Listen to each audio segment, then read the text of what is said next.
বন্ধুরা, তোমরা যারা এসব একঘেয়েমি গল্প শুনতে শুনতে ক্লান্ত হয়েছ, তাদের জন্য নিয়ে এসেছি একদম খোলামেলা অডিও গল্প।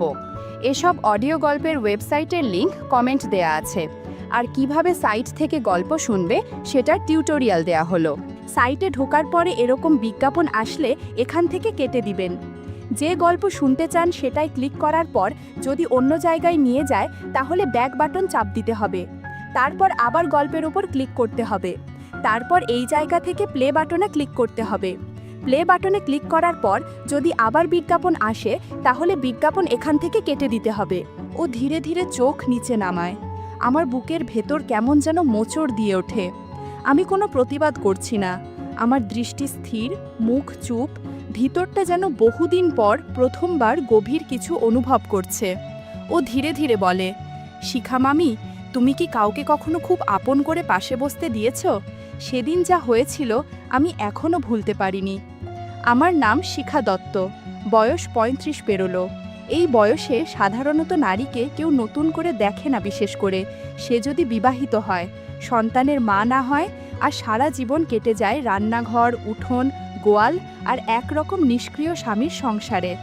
তবুও আমি জানি আমার মধ্যে এমন কিছু আছে যা কারো কারো চোখে আজও আলাদা করে ধরা দেয়। আমি ফর্সা, মাঝারি উচ্চতা, একটু গোলগাল গড়ন। এই গায়ের মেয়ে আমি। শহরের নায়িকাদের মতো না হলেও সাদামাটা সুতির শাড়িতেও নিজের মাঝে মাঝে অন্যরকম একটা অনুভব হয়। আমার ব্লাউজটা মাঝে মাঝে একটু এলোমেলো হয়ে যায়, যা আমি খুব একটা ঠিক করতে চাই না। জানি আশেপাশের অনেকেই আলাদা করে লক্ষ্য করে। উঠোন ঝাড় দিতে দিতে বুঝি কার চোখ কোথায় পড়ে। আমি দেখেও না দেখার ভান করি, কিন্তু ভেতরে কোথাও যেন একটা চাপা ঢেউ ওঠে, আলগা, মৃদু, কিন্তু রয়ে যায়। আমার স্বামীর নাম অখিল, বয়স এখন ৪৪। সারাদিন কাজের ছুতোয় বাইরে থাকে। রাতে ফিরে আসে গা মাথা ক্লান্ত করে, কথাও তেমন বলে না। অনেক দিন হলো সে আর আমাকে ছুঁয়ে দেখে না। কিন্তু শরীর তো মন নয়, ওর অভ্যস্ত নির্লিপ্ততা বুঝে উঠতে পারে না মন। শরীরের চাহিদা মাঝে মাঝে আমি শুধু নিজের মধ্যে ডুবে বুঝি আমি এখনো বেঁচে আছি। আমাদের বাড়ির ছোট ঘরটায় থাকে প্রদীপ, আমার ভাগ্নিনা। ছোটবেলা থেকে আমাদের কাছেই বড় হয়েছে, এখন কলেজে পড়ে। আগে যাকে কোলে নিয়েছি এখন তার চোখে দেখি এক অদ্ভুত নির্লজ্জ আকর্ষণ। আরেকজন আছে সুব্রত, আমাদের বাড়ির রাখাল। বাড়ির কাজকর্ম, গরুর খোঁয়ার, ঘাস কাটা সবই করে। কথা কম বলে, কিন্তু যখন বলে চোখে মুখে এমন কিছু থাকে যা সহজে উপেক্ষা করা যায় না। ওর দৃষ্টির তীব্রতা আমার অজান্তেও অনেক কিছু নাড়া দেয়। সেদিন ছিল শুক্রবার, গরুর দুধ দোয়া হয়ে গেছে। সুব্রত এসে আমার দিকে তাকিয়ে বলে, কাকি, দুধটা রান্নাঘরে রাখি? আমি একটু হেসে বলি, রাখো, কিন্তু ভেতরে ঢুকো না। সে আবার হেসে বলে, ভেতরে ঢুকতে দিলে এমন কি হবে? আমি ওর চোখের দিকে তাকালাম। কিছু সময় থেমে রইলাম আমরা। কোনো শব্দ নেই, শুধু আমার বুকের ভেতর একটা দমবন্ধ অনুভব কাজ করছিল। সেই দুপুরে রান্নাঘরে থালা বাসন ধুচ্ছিলাম। হঠাৎ প্রদীপ এসে পাশে দাঁড়ায়। পানি দিতে দিতে বলে, মামি, তোমার শাড়ির আঁচলটা পিছনে পড়ে গেছে। আমি আঁচলটা টেনে ঠিক করলাম, কিন্তু জানি তার দৃষ্টি তখনও পিছনের দিকেই আটকে ছিল। আজও সেই মুহূর্তের গভীরতা ভুলতে পারিনি। আমি জানি না এরপর কি হবে, তবে এটুকু বুঝি আমার একাকিত্ব আর এই দুজন পুরুষের নিঃশব্দ উপস্থিতি দুটোই কোথাও যেন মিলেমিশে যাচ্ছে। আমি ভেতরে ভেতরে বদলে যাচ্ছি, আগের মতো আর নেই আমি। সেই দিন দুপুরে বারান্দার পাশে থালা বাসন ধুচ্ছিলাম।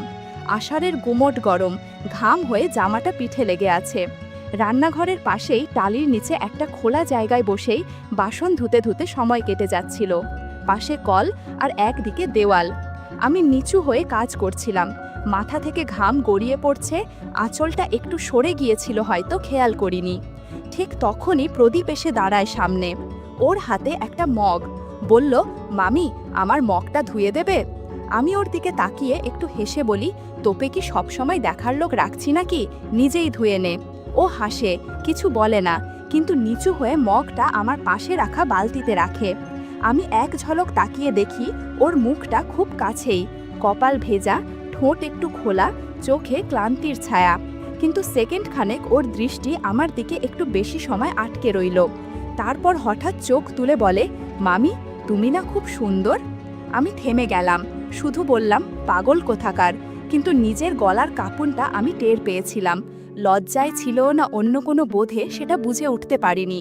ও পাশেই দাঁড়িয়ে বলল, তোমার গায়ের গন্ধটা রান্নাঘরের মতো না, অনেক শান্তির মতো, অনেক আপন।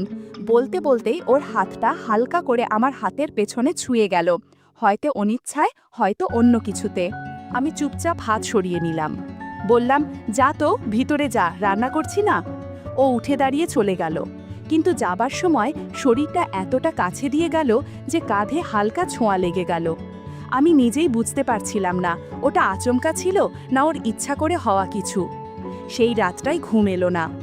অখিল ফিরেছিল অনেক রাতে, কথা না বলেই সোফায় গা এলিয়ে পড়ে রইল। আমি পাশের ঘরে আমার পরিচিত খাটে শুয়ে, জানালা খোলা, রাতের নরম আলো গায়ে এসে পড়ছে, কিন্তু আমার শরীরটা যেন নিজেকেই চিনতে পারছিল না।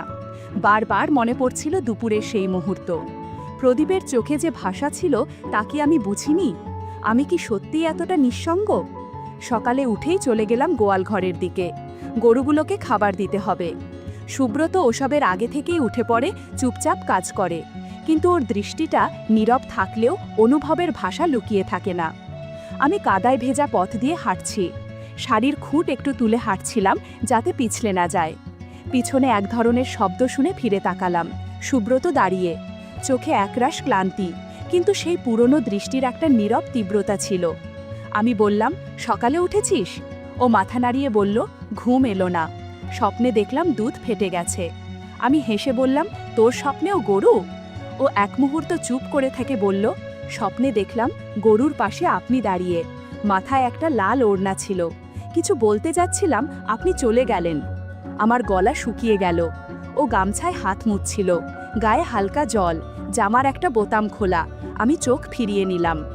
ওর গলায় একটা পুরনো দাগ ছিল, হয়তো কোনো পুরনো চোটের চিহ্ন। হঠাৎ সেটা চোখে পড়ে, আর আমি আর চোখ ফেরাতে পারি না। ও বুঝে যায়, বলে, আপনি কি ভাবছেন বলুন তো? আমি জবাব দিই না, শুধু হালকা হাসি নিয়ে বলি, একদিন যদি কেউ তোমাকেই গরুর বদলে খুঁটিতে বেঁধে রাখে, তখন বুঝবি। সুব্রত হাসে না, চুপ করে থাকে, কিন্তু তার সেই নীরবতা কথার থেকেও অনেক বেশি কিছু বলে দেয়। সেদিনটা কেটে যায়, কিন্তু রাতে ঘুম আসে না। প্রদীপ আর সুব্রত দুজন দুই প্রান্ত থেকে যেন আমার একাকিত্বকে ছুঁয়ে যাচ্ছে।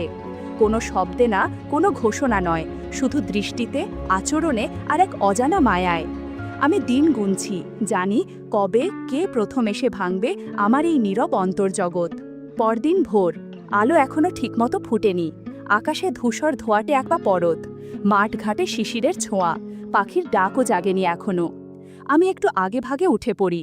গোয়াল ঘরের পথটা ঘাসে ভেজা, বাতাস নেই, কিন্তু শরীরের ভেতর দিয়ে ঠান্ডা একটা স্রোত বইছে। সুব্রত তখন গরুর দুধ দোয়ায় ব্যস্ত, পিঠ ঘামে ভেজা, গামছাটা ফিতের মতো পেছনে গাঁথা। শরীরটা ছিপছিপে, তবে তাতে এক ধরনের দৃঢ়তা আছে যেটা চোখ টানে। আমি একটু দূরে দাঁড়িয়ে থাকি, তারপর ধীরে ধীরে খোঁয়ার ভেতর ঢুকে যাই। গরুর গন্ধ, ভেজা খড় আর ঘামের মিশ্র একটা গন্ধে আমার মাথাটা কেমন যেন হালকা হয়ে যায়। সেই গন্ধটাও কোথায় যেন একটা পুরনো স্মৃতির মতো দোলা দেয় মনে। সুব্রত তখনও খেয়াল করেনি আমি এসেছি। সে হাঁটু মুড়ে বসে দুধ দিচ্ছে, মনোযোগদার পুরো কাজে। সেই মনোযোগী ভঙ্গি কিছুক্ষণ চোখ আটকে রাখে।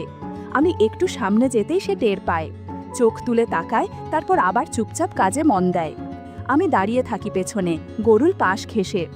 একটার দুধ শেষ, আরেকটা তখনও কাঁপছিল। বাঁধনটা খুলতে দিয়ে ওর একটু কষ্ট হচ্ছিল। আমি কিছু না বলে হাত বাড়িয়ে দিই সাহায্যের জন্য। হঠাৎ আমার হাত ওর হাতে ছুঁয়ে গেল।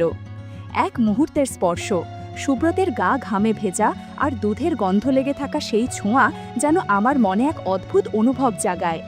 সুব্রত থেমে যায়, আমিও হাত সরিয়ে নিতে পারি না। ও চোখ তুলে তাকায়, কোনো শব্দ নেই, তবু যেন কত কথা বলা হয়ে যায়। গোটা গোয়াল ঘরে এক অদ্ভুত নিস্তব্ধতা। আমি ভাবে এক্ষুনি বেরিয়ে যায়, কিন্তু পা যেন নড়ে না। হয়তো কাজ করতে গিয়ে ওড়নাটা একটু পিছলে গিয়েছিল।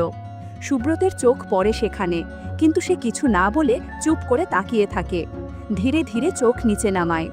আমার বুক কাঁপে, কিন্তু সে শব্দ আমার মুখে আসে না। এক সময় আমি পেছন ফিরে হাঁটা দিই। ও কিছু বলে না, আবার দুধ দোয়ায় মন দেয়। কিন্তু আমি স্পষ্ট টের পাই আর একটু দেরি করলে হয়তো পরিস্থিতি অন্যদিকে মোড় নিতে পারত। তাই আমি দ্রুত বেরিয়ে আসি। সেদিন দুপুরে উঠোনে একা বসেছিলাম, কাপড় ভাঁজ করছিলাম। প্রদীপ তখন কলেজে যায়নি, বারান্দায় বসে বই দেখছিল।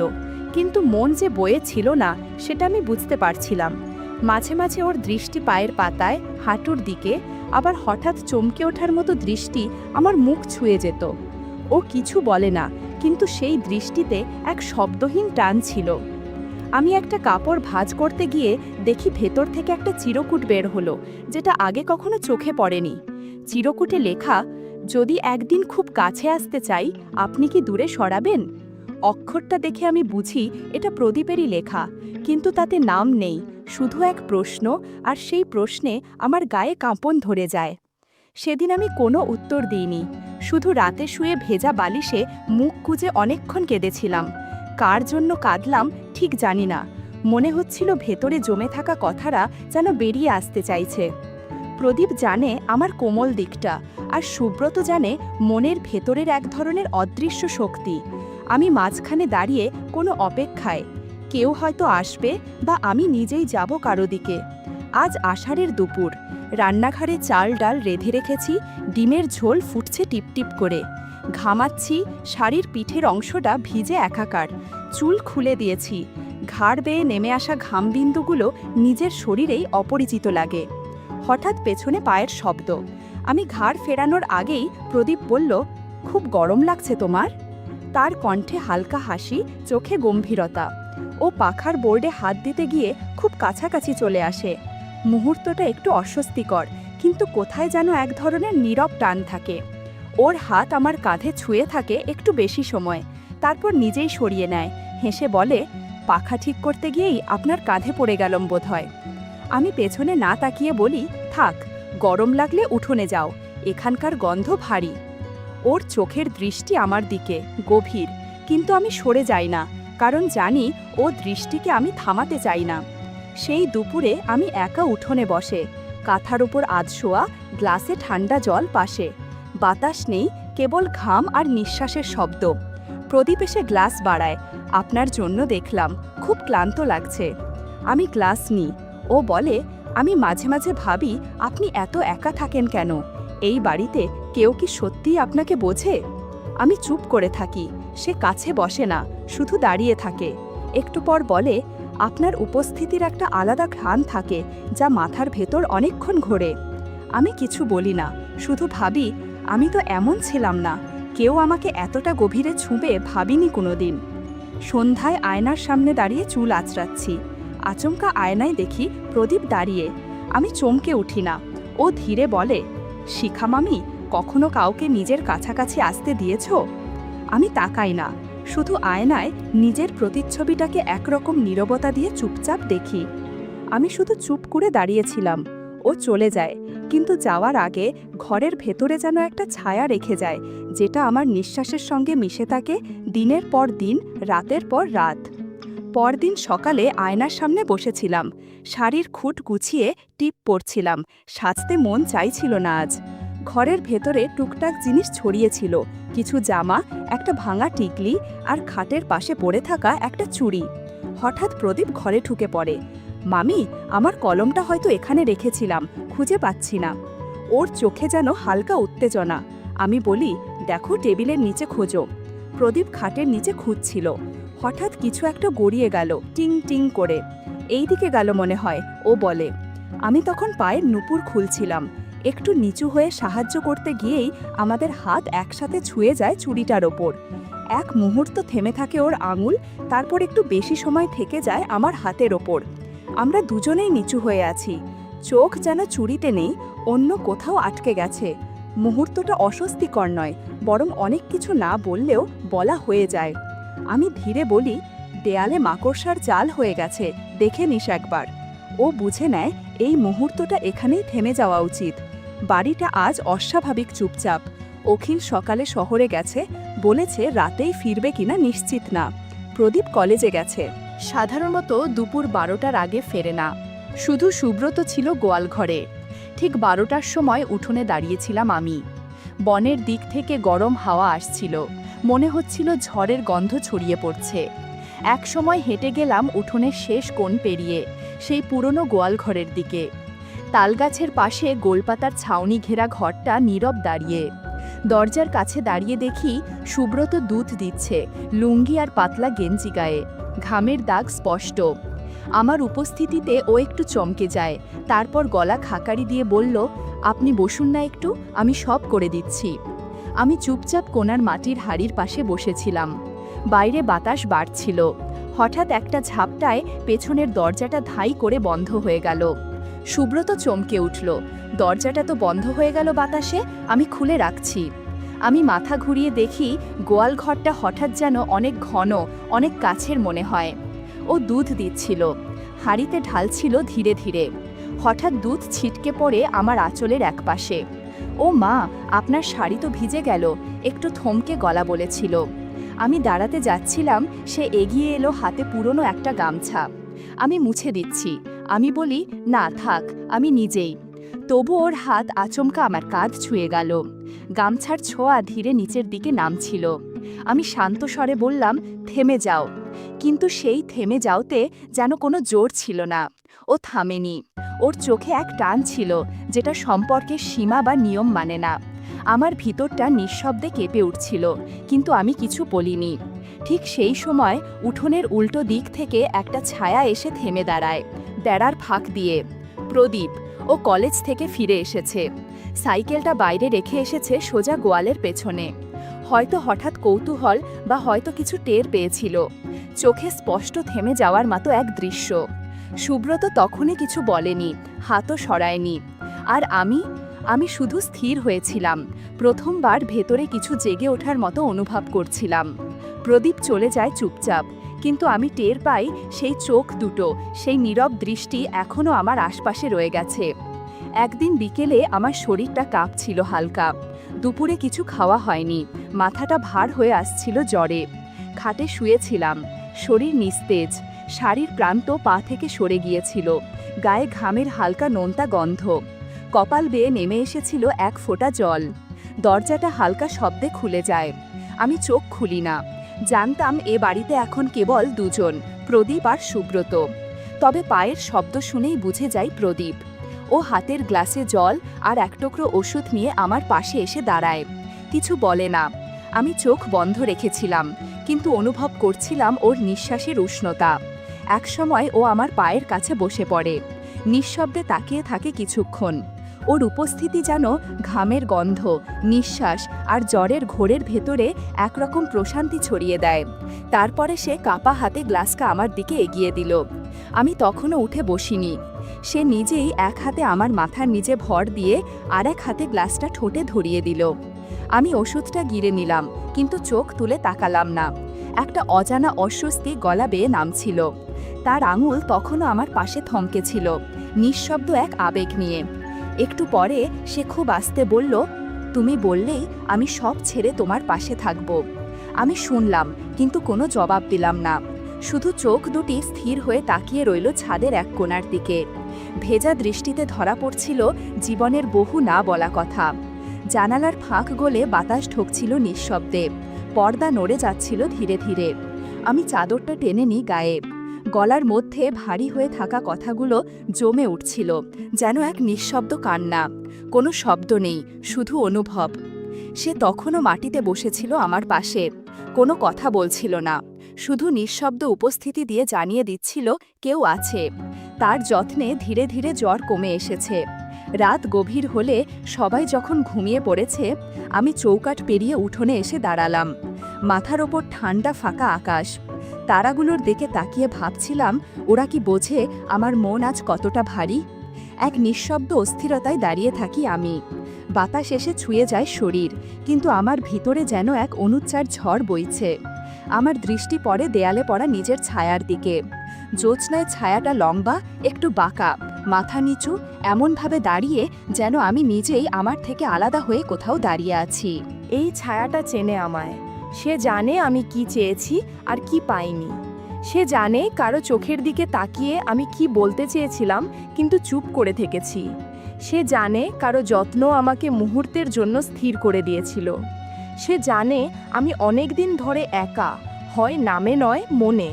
সে জানে রাতের নিঃশব্দতায় আমি আমার জীবনের মানে খুঁজে ফিরি। আজ আমি এই ছায়ার দিকে তাকিয়ে আছি। আমার মন বলছে ঘরের ভেতরের শিখা আর বাইরের শিখা আলাদা কেউ নয়, একই মানুষ, শুধু একদিক কথা বলে না, আরেক দিক চুপচাপ কাঁদে। আমি ধীরে বসে পড়ি উঠোনের এক কোণে। এক ফোঁটা কান্না চুপচাপ গড়িয়ে পড়ে চোখ থেকে, কোনো শব্দ নেই। হঠাৎ মনে হলো কেউ আমার মাথায় সান্ত্বনার ছোঁয়া রাখলো, কিন্তু তাকিয়ে দেখি কেউ নেই। হয়তো আমি নিজেই নিজের মাথায় হাত রেখেছি, নিজের কাছে নিজে আশ্রয় খুঁজে নিই। শেষবারের মতো ছায়ার দিকে তাকিয়ে বলি, তুই জানিস আমি একজন নারী হয়েও একজন মানুষ, আমার সব কথা তোকে ছাড়া কেউ বোঝে না। ভোরের হাওয়ার প্রথম গন্ধ এসে লাগছে গায়ে। আমি উঠে দাঁড়ালাম। আজ বুঝি সত্যিই চৌকাঠ পেরোনো হয়ে গেল।